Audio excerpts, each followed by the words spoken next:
we get started. So hello everyone, and welcome to the last session here today in the technical track of the conference Korea, which I think so far has been a very nice event with a lot of good speakers and interesting topics, both on the technical side and the business side. And I really like the global community that we have here at the conference. And now we're going to have one more highlight in this conference, in this technical track. We're going to have a panel on the topic of key issues in DID adoption, SSI-based verification systems, trust anchors, and decentralization. So I think we want to discuss a little bit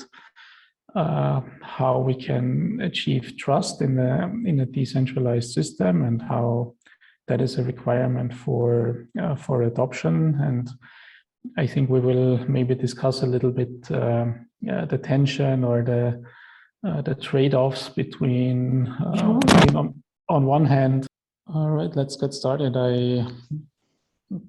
I already said how nice the conference has been so far, so just wanted to mention that again. It's been really interesting to see a global community talk about technical and business aspects of SSI and DIDs.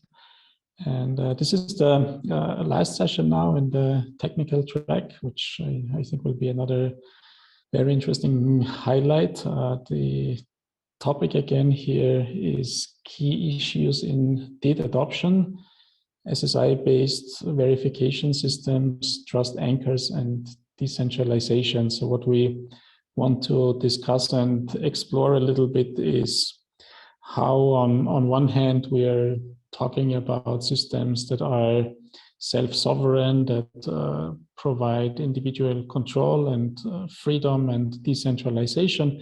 But on the other hand, maybe there's also still some need for traditional authorities, for trusted actors. And so we want to discuss this a little bit, how we can achieve trust in a system that's technically decentralized. And I am Markus Sabadello. I will be a moderator and ask some questions. And I'm really excited that we have three wonderful panelists, Daniël, Seuil, Bryn, Robinson, Morgan, and André Kudra.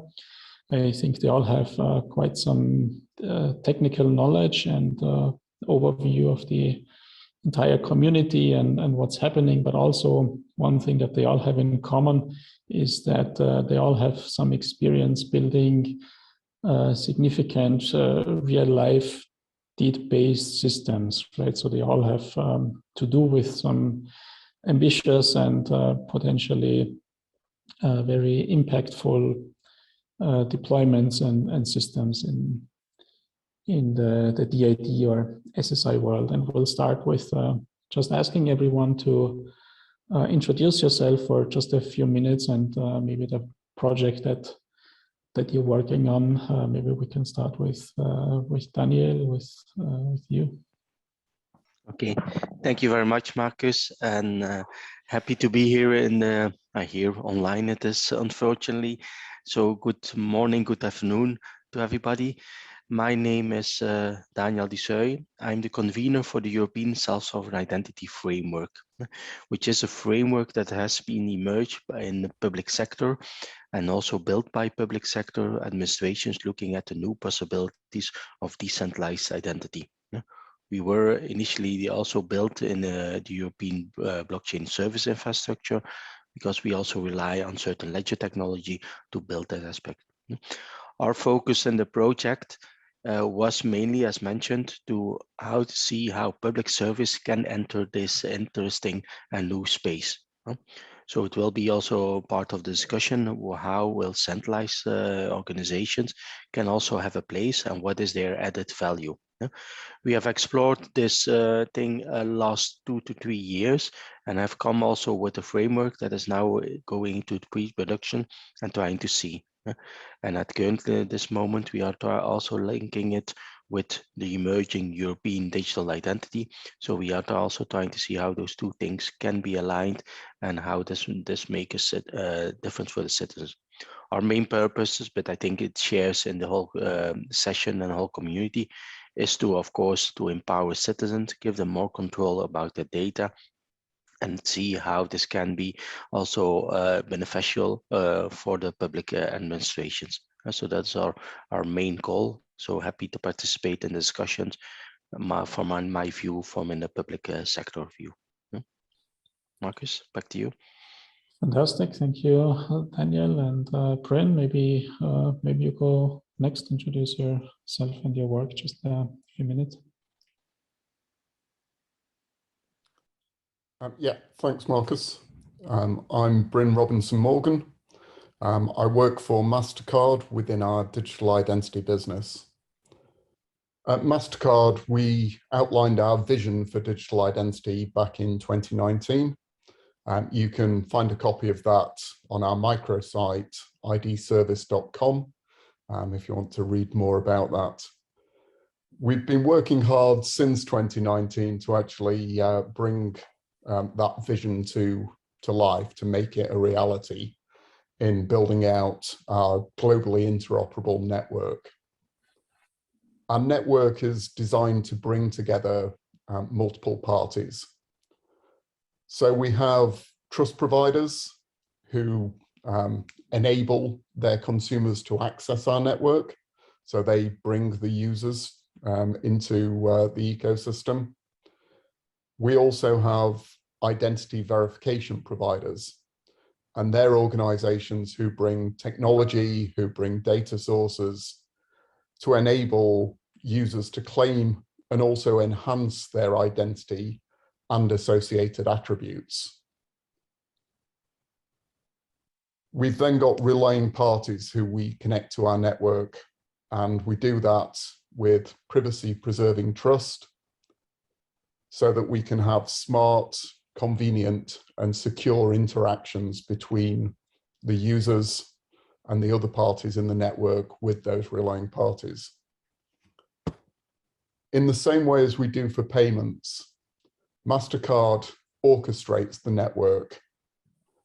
We enable the flow of data across the network and the trust between the participants.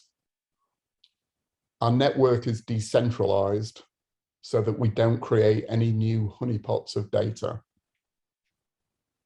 I'm really looking forward to discussing the self-sovereign identity and the challenges with DID adoption and how they can be overcome. Back to you, Markus. Thank you, Bryn. And then André, how about you? What are you working on? Yeah, hi.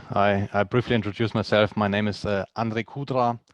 I'm a business guy by education, but from a real hard perspective, I'm an IT guy. So I'm of the generation C64 and Commodore and so on. So I'm very technical at heart, even though I don't program every day. So I'm CIO of Esatus AG. It's an information security technology provider. We are in the digitalization business, and we have basically been working on self-sovereign identity since 2015. So we are in this space for quite a while now. I have also a couple of other roles. I'm board member of the board of trustee member of the Sovereign Foundation. I'm a steering committee member of Trust over IP, and also of the German IT Security Association. I'm one of the board members, and everywhere I try to promote SSI and make it happen. So we are particularly involved in 2 large-scale projects. In Germany, you have heard from Michael Shi about ID Ideal, which is one of the projects in the German space being funded by the Ministry of Economic Affairs. Another one is ID Union, where we are very active in, and we are also active in the overall identity space and the projects being driven by the federal government in Germany. I have in a recent article written about my success factors about SSI. So I briefly named them. I think we will have a discussion about many aspects of these success factors. So the first thing is people have to accept the technology, and this is from a security angle, but from various different angles. But if they don't accept the technology and your community stakeholders don't accept it, it will not fly. Next one is obviously whatever you do in the digital identity space, you have to adhere to regulatory requirements. So regulatory conformity is something that you have to adhere to. Otherwise, you will not get through the door and will get mass adoption. Third success factor is it has to be relevant. So people have to do useful things with your identity solution. Otherwise, they will not like it and will not use it. So if it's something that they can use only once a year, it will not interest them. It has to be relevant in the sense that it has to be widely spread and adopted and usable. Fourth factor is it has to be user-friendly. So we are very good at building technology, but obviously sometimes we are expecting too much from end users. So they have to be conveniently using your system and like to use it. So there's a couple of best practice and also worst practice examples. So you have to think like a user and make it easy for them. And last not least, it has to be privacy preserving and data minimizing. So if you are intending to plan another thing, which is collecting data, actually, I think this is something that will be acceptable in today's world. So SSI is the ideal solution for achieving that. We all probably know that, but yeah, so that's the kind of pitch I want to give as intro. And I think we will pick up a couple of these threads in our discussion. Thanks. Sounds great. Thanks, André, and feel free to post some links also into the chat. You said the system has to be accepted, right? People have to accept it. So I think I would like to ask a little bit the question: how can people accept it? How can people trust one of these systems? You're all working on some slightly different types of networks or architectures with different underlying infrastructure. Daniel, I'm interested, for example, in EBSI. What's the underlying trust model so that people who use this would have confidence that this would actually work in their favor and they would be secure. And my understanding is that EBSI is a blockchain with different nodes in different countries. So what's the thinking behind that underlying infrastructure? Okay, so it's a difficult question, but I'll try to answer that. On ABSI, as mentioned, we are looking at it from our angle of public sector. Yeah? And if you look at a bit the history of European collaboration within the digital sector, one of the solutions of the 28 member states was always to see, okay, can we build a centralized solution that would host everything? Yeah, so all these authentic sources, if it's about the diploma, agriculture, whatever, the main solution that always came into focus was, okay, let's build one super database, one centralized registry that contains all the information of 27. That model was always very difficult to implement. It was about also sovereignty of states. It was about who is responsible for that. It's about also power balance. Yeah? Therefore, public sectors was always interesting to say, but are there other models on governments? And that's why most parties 5 years ago already looked, okay, can we set up a network where we keep our sovereignty, but collaborate with each other? And that blockchain technology or the ledger technology was a bit the perfect match for 27 member states that wanted to keep their sovereignty, but still collaborate, still share those kind of aspects. It also was included interesting because it was also a possibility to give access to certain information, but still keep the user central. So that's a bit the main history why those models are needed. But then, of course, as you also has mentioned, yeah, public sector come within a different angle in that SSI area. We have the authentic sources of certain citizen information. We have, in certain countries, the base identity. We have authentic sources on diplomas. We have authentic sources on credentials. So our main cause was to say, how can we open these authentic sources towards the public, but without going and throwing away everything on the street. So we needed to have a model where we could inject that trust, give that trust back to the citizen without linking every potential database or any potential authentic source in that aspect. So our model is a bit different than the models that currently used with SSI, where the power user will empower. We have a rather centralized system where we have the classical trust, the classical hierarchy, and that is injected in that chain. So we have, but we'll see that maybe in a moment, defined who are the issuers, who are they issued by, so that we can really say, okay, that university or that institution has really issued those kind of credentials and was also allowed accredited with that. So we introduced a hierarchical model, a centralized model, a trust model into a new concept. And that also gives sometimes some difficulties, but that is the way that public sectors approach those kind of things.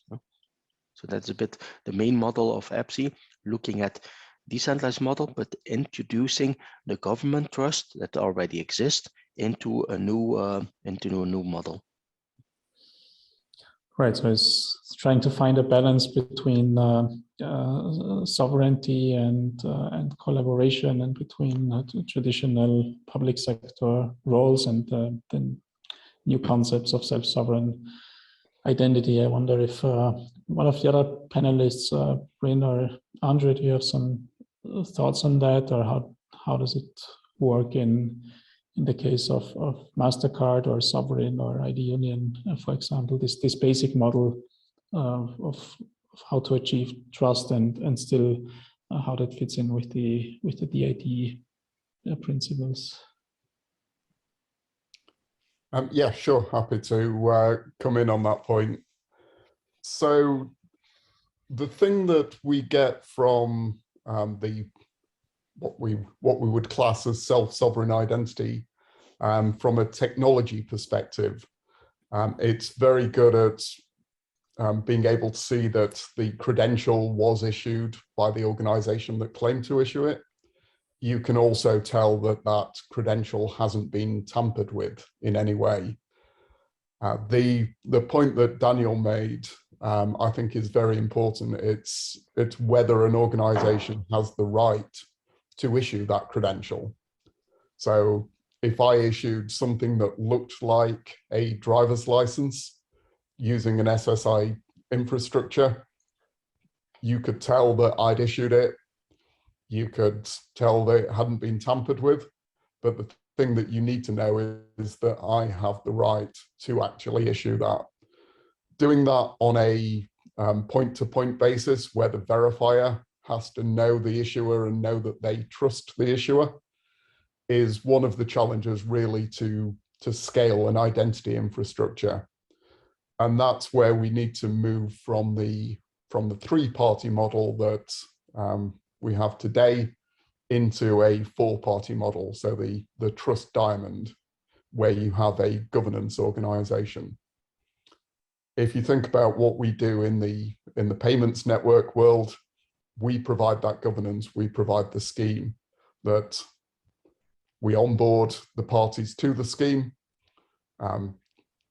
define their roles, but also make sure that there's not just the technical trust, but also the human trust, because really trust is a human concept.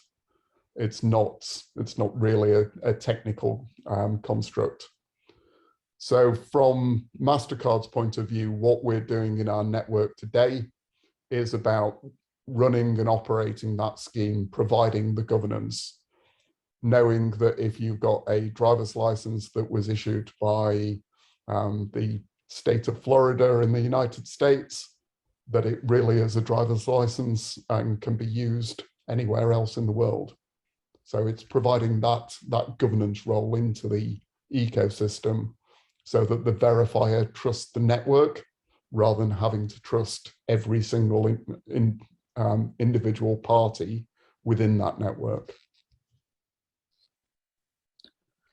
Yeah, Yes. maybe if I make a comment briefly, so it's very interesting what you're saying, Bryn, that you said, am I authorized to issue that data? The question is actually, do we want to regulate that? So do we have permissioned issuers of data items? Or do we allow a more dynamic model? So looking back at usefulness, so if Esatus would now start issuing driver's licenses, how useful would it be? So if a verifier looks at the Esatus driver's license, he says, well, actually, I don't accept that because I don't think Esatus is an eligible issuer for driver's licenses. But nevertheless, if he gets a driver's license that is issued by the DMV, then he says, okay, this is what I trust. So he trusts that it's the issuer that's giving the data makes it useful. So if we want to look at that, are we really regulating and reglementing who is permissioned to issue this data? So I think this is something that may come from regulatory perspectives, that we have only trusted and accredited issuers. Or do we allow for a more flexible model where basically everyone can grab a schema and issue a credential, and you as a verifier decide if this data is useful to you if the holder presents it? So I think that's a very interesting field where we have to balance regulation and freedom to issue data whatever you like. Yeah. André, that's, I think, a very interesting point. So to be clear, it is not that this model is also a regulation. You need to use that. That is a business decision that you make on your own, that you say, okay, I really want to have a high level of assurance on this credential. So I need to be really, really sure that this indeed aspect, but in certain processes it's not needed. So you will be having other requirements. But on the other hand, of course, from in the government level, we want to support multiple use cases. It's up to you to say, okay, I really want to have the full trust.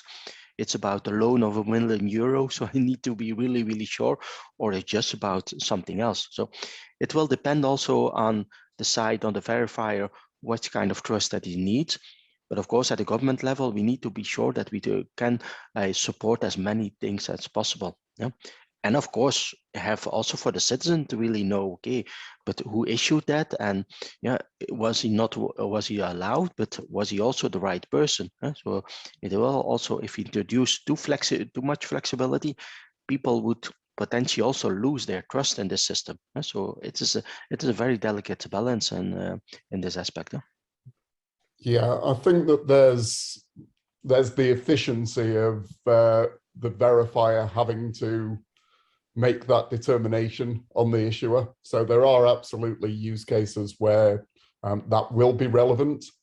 But I think in order to really get scale, having the verifier make that determination for every issuer.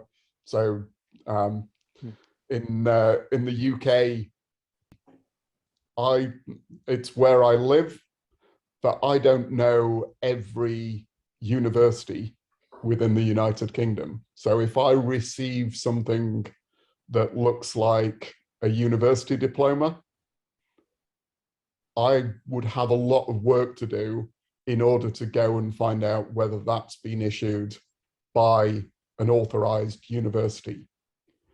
If you then scale that up globally, it's the challenge of how as a verifier, you would be able to know globally whether the university is really a university, whether they are allowed to issue that credential.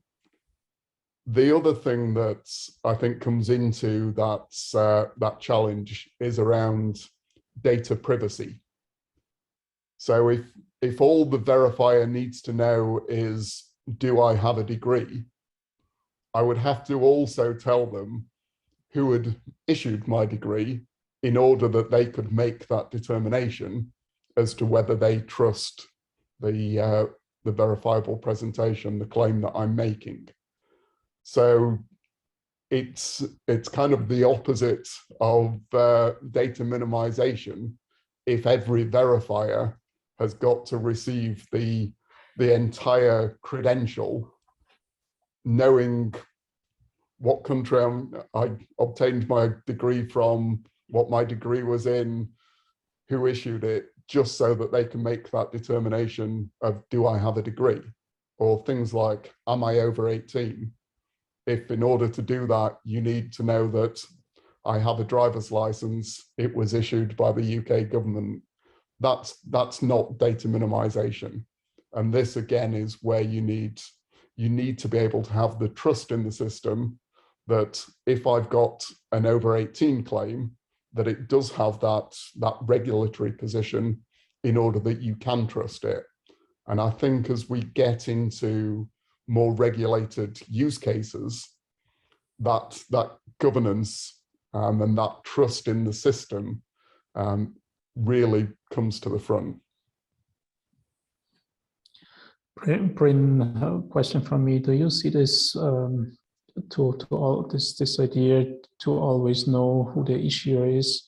Do you see this as something required for all use cases, or could this be optional? You know, there are sometimes these web of trust use cases where really anyone can be an issuer. My neighbor can be an issuer. The local football club in my village can be an issuer of a membership credential. So do you think they can just issue a credential, or do they always in all use cases need to go through some kind of accreditation process to become a trusted issuer? So it does very much depend on the use case, and I think the point was made that it's about the verifier's business process and their own risk appetite around that. So the local football club can issue a credential. As MasterCard, do we want to support football clubs issuing credentials to say that you're a member of their team, or that you're a member of the local gym? Probably not.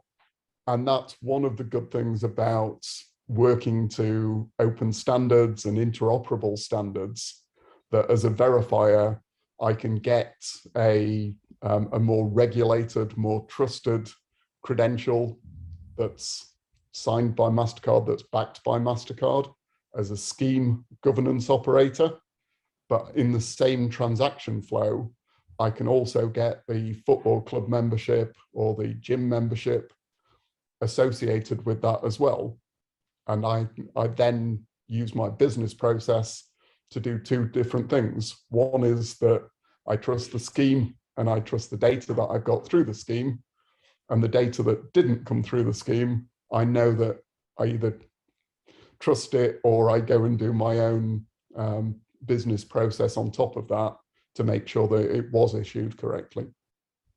And what about the other side, the trusted verifiers? Can anyone be a verifier, or should verifiers be somehow trusted? I think there may also be a little bit of a tension here, right? Maybe on one hand, we want a lot of freedom so that anyone can be a verifier, but on the other hand, this could maybe lead to phishing attacks or some not so nice entities asking for too much data if there's no regulation there. So how do we see the trade-off between freedom and regulation when it comes to trusting the verifiers? I think maybe André, maybe you have done some work, and is there some concept in trust over IP or some of these groups that you're part of?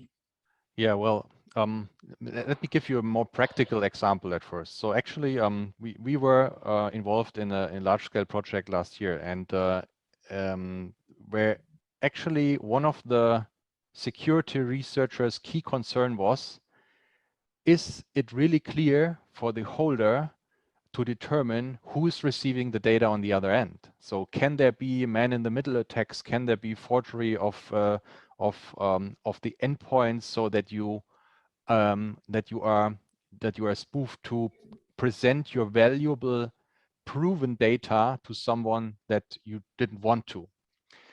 And I think in some areas we have to take great care that the data is only flowing to the eligible verifier. But how do we give these guidelines to the users? So I think from an ecosystem perspective, it is best to provide as much transparency as you can to the end user, so that she or he sees who is on the other end. So for me as a holder, it is obviously important to know whom am I giving the data to, and then I may want to decide on my own. However, from a regulatory conformity perspective, we may want to give these guidelines and build in the technology that the user is prevented from doing something harmful. So let me give you a concrete example. In the German eID system, which is a notified system according to eIDAS regulation, which is not SSI based, you have only accredited verifiers to get the eID data, and they have to apply particularly which attributes they want to get from this before they can even get it. So this system gives very strict boundaries what can actually be done by the end user themselves. So in the SSI world, I think our thinking is more like empowering the users to take their own decisions. But in a regulated world, we want to probably impose some restrictions that you cannot get the data to someone that you have just met on the street, or you scan the random QR code and transmit it there because you want a free coffee. So we have to find the balance. And I think the key is making these capabilities available, and educating the users also that they're doing something valuable or potentially even harmful to them.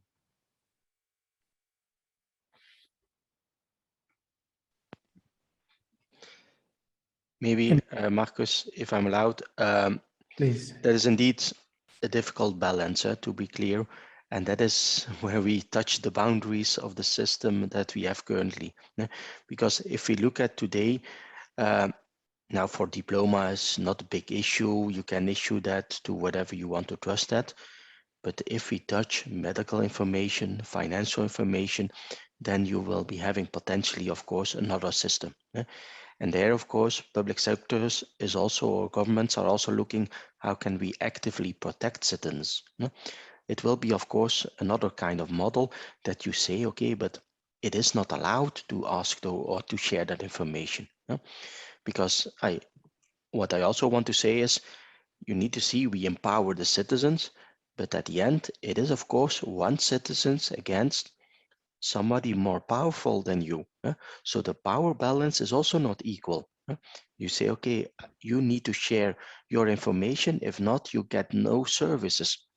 So that's not an equal power balance that you have as a citizen. You need to enter, but you need to give that kind of information, sensitive information. So I used to personally believe that we also need to actively protect the citizen. But the line between protection and reducing capabilities is very difficult. But at the end, as you mentioned, André, you get a free coffee, but share all your data. Are you allowed to say, okay, no, I don't want the coffee? Or can you do that at a certain moment? I think that will be a very difficult situation. And that will be, I think, the challenge in one of the key adoption things. How do we regulate those kind of things? On the other hand, I also see, and maybe coming back to the topic of in a moment, I see also business domains agreeing on certain rules, a certain governance aspect. We have now an emerging discussion on social security, and there also we see, okay, but how do we implement this model? Is everybody allowed to see certain social security issues? And they come up with a bit of model that you say, no, you also need to verify your verifier, see that he's really an inspector of social security, and then it's allowed to have the credentials. So you see that those kind of things enter the aspect, but we need to see that we don't throw away all the possibilities, and instead of empowering, we have a restricted system. Yeah, I would agree that there is definitely a tension there between allowing people to use their data how they want to use their data, and protecting citizens as well. I think if you look at the equivalent in payments, it's cash. And protections have been put in place to protect people from being scammed out of their cash. Banks now have to verify each end of the transaction to make sure that the customer is paying the person that they think that they're paying. The banks now have an obligation to make sure that their customers are using their cash how they think that they're using the cash. There's also the more regulated side of it in terms of counter-terrorist funding, making sure that people aren't giving their cash to terrorist organizations.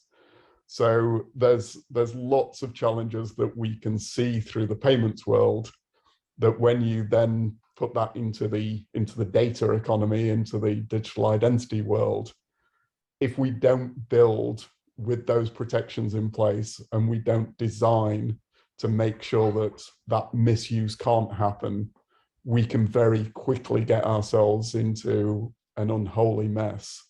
And if we do that, we lose trust from the ecosystem.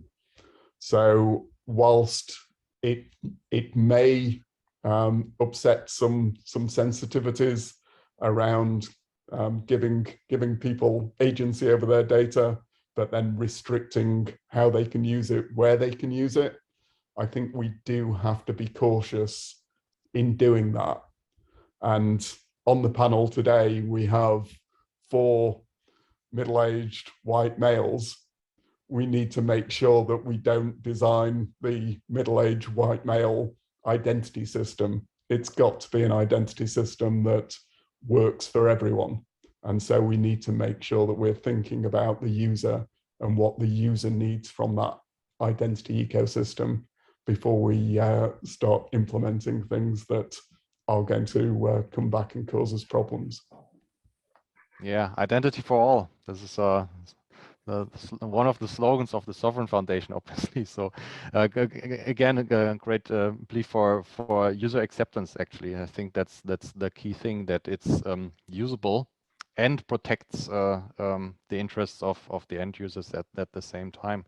So maybe as we are in the technical track, maybe we can take a look at how can we achieve this kind of transparency in the ecosystem with in the true sense of SSI principles. So actually, I can give you another example how we try to address the challenge of getting transparency of who the stakeholders are. Issuer side is probably one thing, and verifier side is another thing. So I think from a technical perspective, it's not so easy to determine who is the endpoint you are talking to when you just have a DID.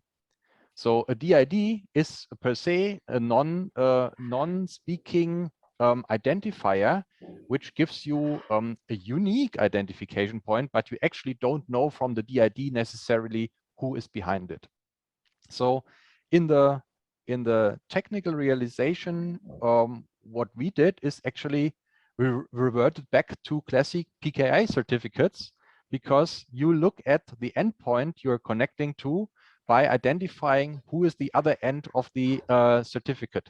So who is basically claiming with this classic certificate who he is when you send the data. Actually, you have to basically increase that level if you want to have real organization name that is vetted and attested. So you have to even revert to extended validation or QWAC certificates, because only there you will have a validated process of how the organization got this certificate with a validated process. So we are, even if we are intending to use SSI, reverting back to classic PKI-based mechanisms, which maybe we don't want to continue doing at some point. So we have devised an idea together with an organization called GLIFE, Global Legal Entity Identifier Foundation.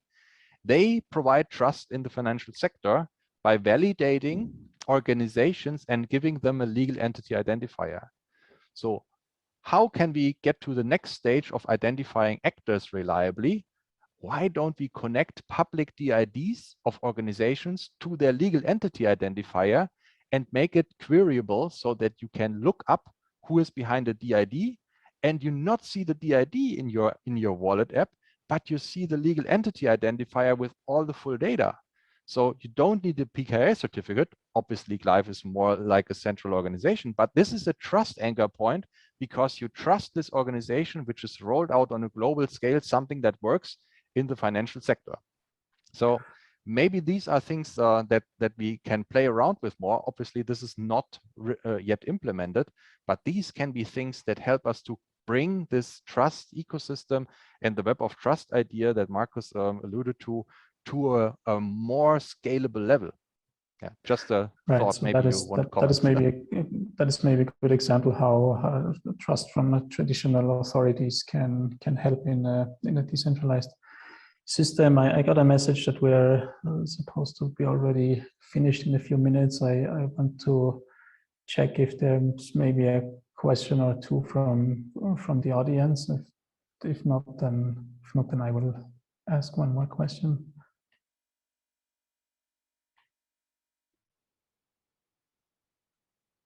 So if anyone in the audience, you want to ask one of the panelists, or maybe raise your hand. Yes, we have one question.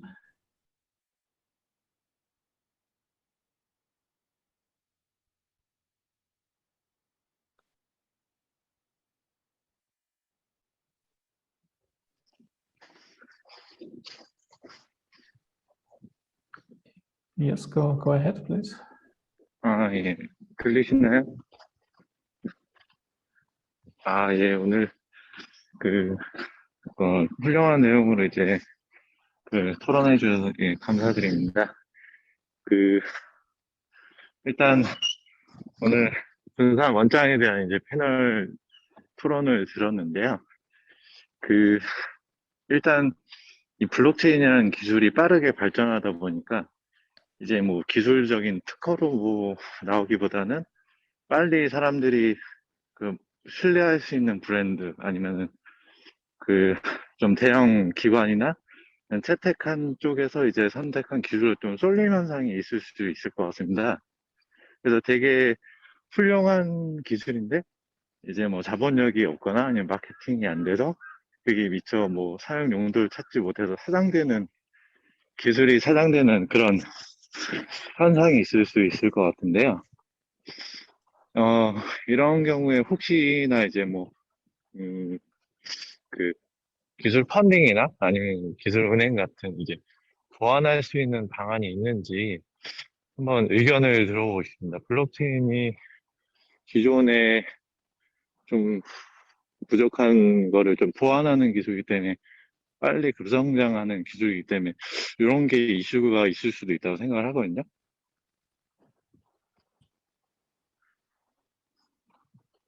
예, 끝났습니다, 지금.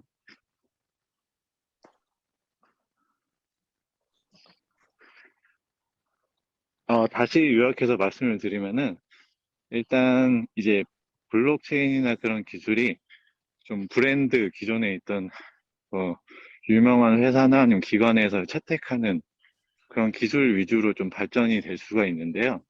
일부 소기업이나 아니면 뭐 이제 알려지지 않은 연구소에서 좋은 기술을 개발했는데 그게 알려지지 않고 사장될 수도 있는 가능성이 좀 있는 것 같습니다. 기술 발전 속도가 워낙 빠르니까요. 근데 그런 거를 혹시 보완할 수 있는 현재 방안이나 아니면은 의견이 있는지 뭐 이제 아이디어 차원이나 아니면 현재 지금 진행되고 있는 그런 거를 여쭤보고 싶습니다.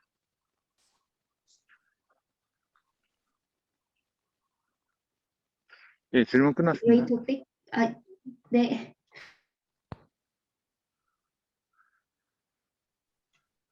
Again, thank you for your discussion with great topics. And I understand the blockchain was developed by mainly by trusted or branded organizations like large-sized organizations.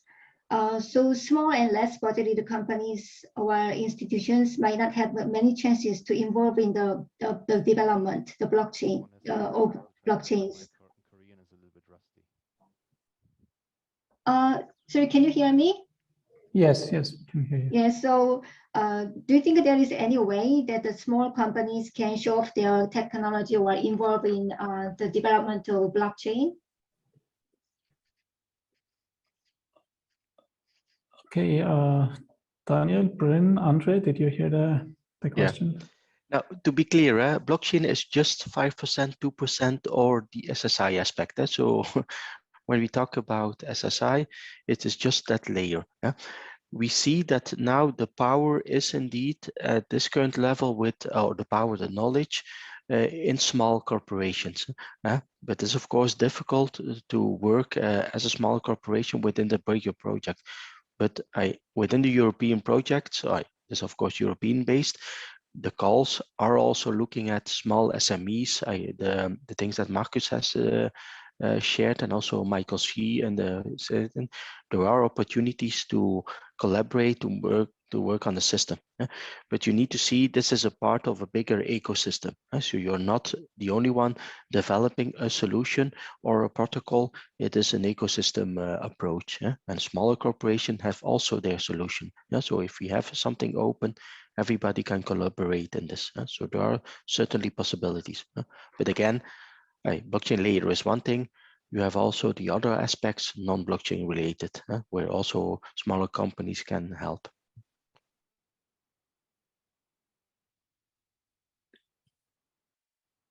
Great.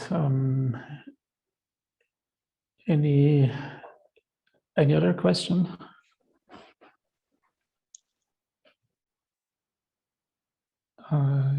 Yes, I see one hand is up again.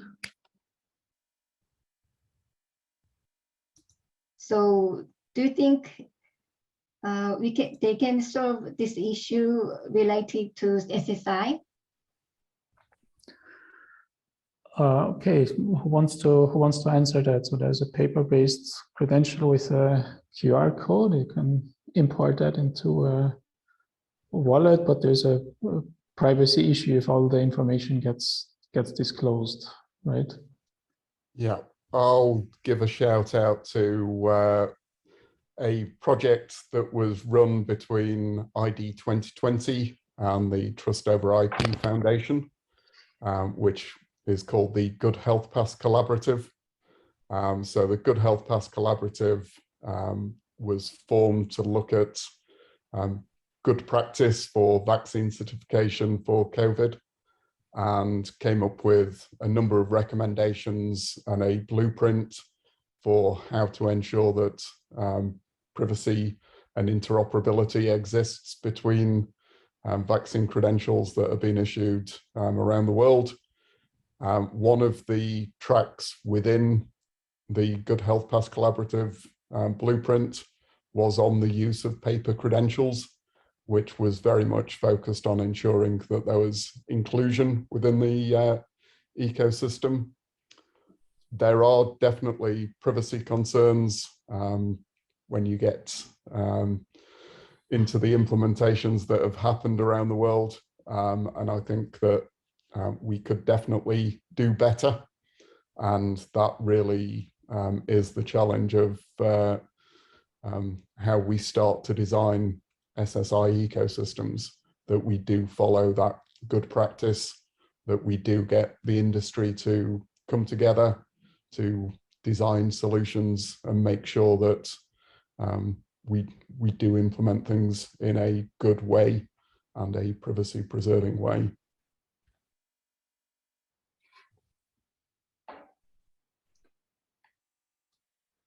Thanks, Bryn. And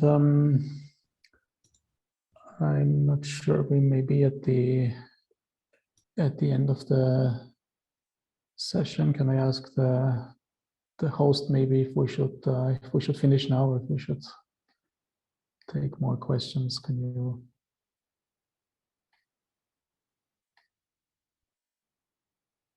someone maybe let me know if we want to continue the session or if it. Okay, well, in that case, thank you to Daniël and Bryn and André. I think it was a good discussion. We should try to find this right balance between freedom and regulation and decentralization and security. I think is not easy. And also thank you for the audience for the questions. I had a very good time throughout the whole conference. It was really good. I hope it will be repeated, and hope to see maybe some of you in person next time, and definitely stay in touch. And yeah, thanks again, everyone, and goodbye.